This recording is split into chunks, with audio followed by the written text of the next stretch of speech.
Kelly's Wordy Reactions. So today I just wanted to pop in real quick and talk about the reasons why we should be voting in every election and not just in the presidential elections like some people are accustomed to doing. All right, so today is November 4th, 2025, and in the United States right now we are having an election day.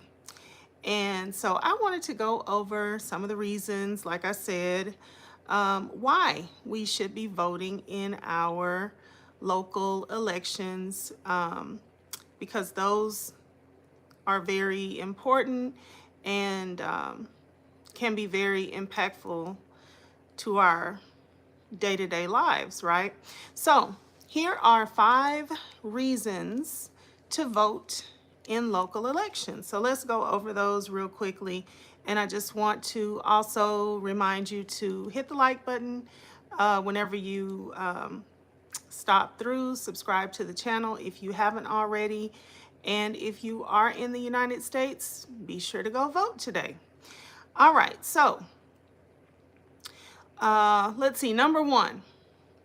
So these are 5 reasons to vote in local elections. All right, so number 1, local leaders directly shape your daily life. So local governments make key decisions about public safety, roads, zoning, water, housing, all those different types of things. The people you elect locally often have more immediate impact on your quality of life than even national leaders. So that is a good one for number 1. Number 2, low turnout. Oftentimes the local elections have very low turnout. So the low turnout means your vote counts more. Local elections tend to have far fewer voters than presidential or congressional elections, which means each individual vote has a greater power of influence, greater power to influence the results. So that is another great reason to go vote in your local elections. Number 3 reason, local policies influence the future of your community. Let's see, decisions about schools, libraries, parks, public transportation, and environmental programs all happen locally.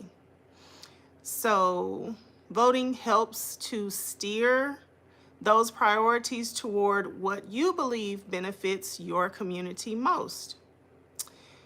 All right, and then let's see. Number 4 reason to vote in your local elections. It builds accountability.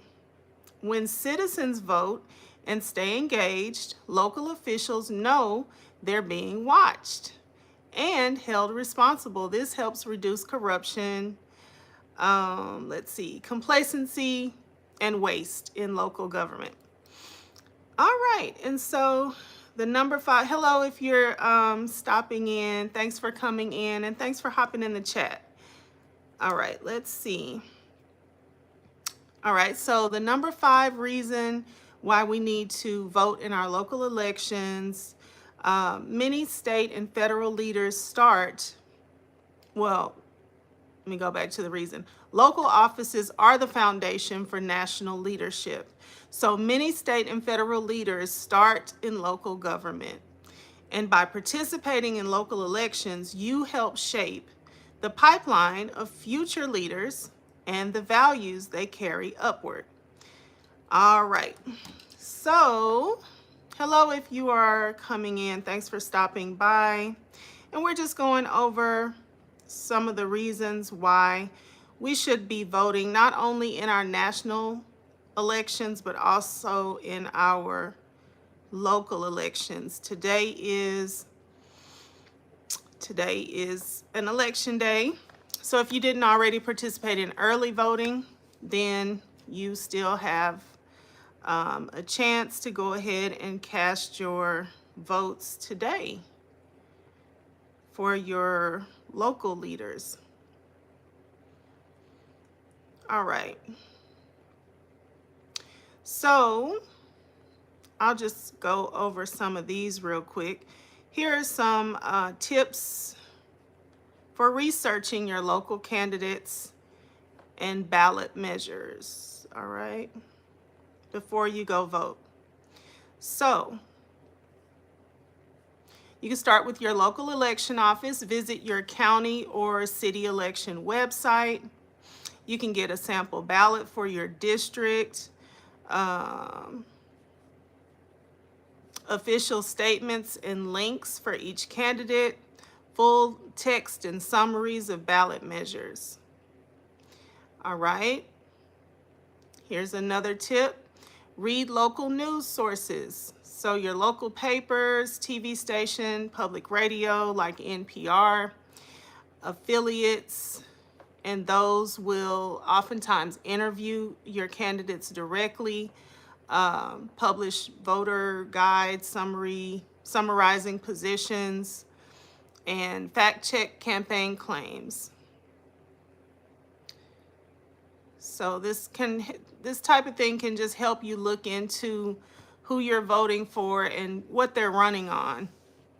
And we hear so much from people in the national, people who are running for national offices, but like they're saying, a lot of times your local leaders will go on to run for national offices. So it's best to get in when they're at the local level, and so you can see what they're running on, and so we can help shape what the things that we want our leaders to focus on.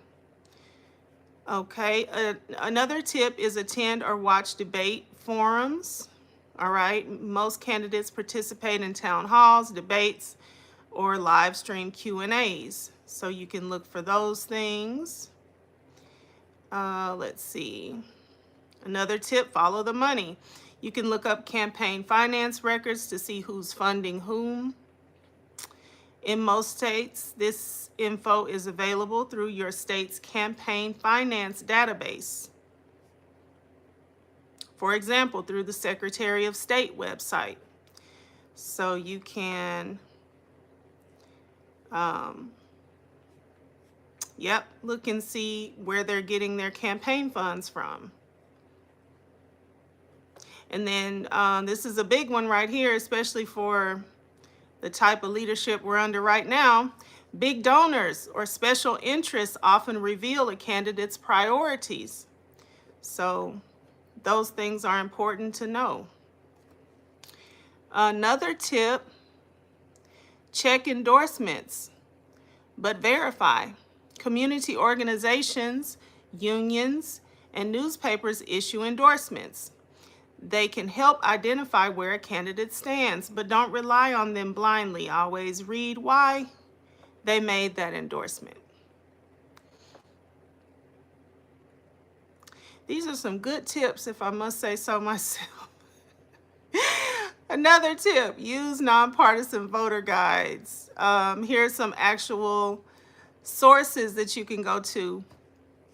ballotready.org, vote411.org, and ballotpedia.org. These compile candidate bias, issue stances, and ballot summaries side by side without partisan bias. That's important for right now as well. Okay, and the last tip, talk with people in your community. Neighbors, teachers, small business owners, local activists often know how local policies affect daily life. Hearing diverse views can help you make a more informed, grounded decision. Okay, all right. So like I said, since today is Election Day, November 4th, 2025, and be sure to get out and vote if you have not already participated in early voting. Like the video, subscribe to the channel. I didn't I didn't limit the comments, so let me see what y'all are saying. Let's see. Oh, thank you. Hey, let me see. What is your name? Shirley Testified finally. Hey. Hello, Shirley Testified finally. I thought you had changed the name. Thank you so much. Let's see. And I need my reading glasses, y'all. My vision is going in and out because I do have on contacts, but I still need readers. All right. Yeah, thanks for the compliments on the hair. I decided to wear it short. I don't know how long it's gonna be short, but I decided to wear it short for a while. So we'll see, we'll see. All right, well, thank you. I'm glad you enjoyed the information. I'm gonna go ahead and get out of the way. That's all I had to offer for right now. I may be back with some other types of information today, but for right now, that's all I got. Thanks for stopping by, and I'll see y'all on the next one. Bye-bye.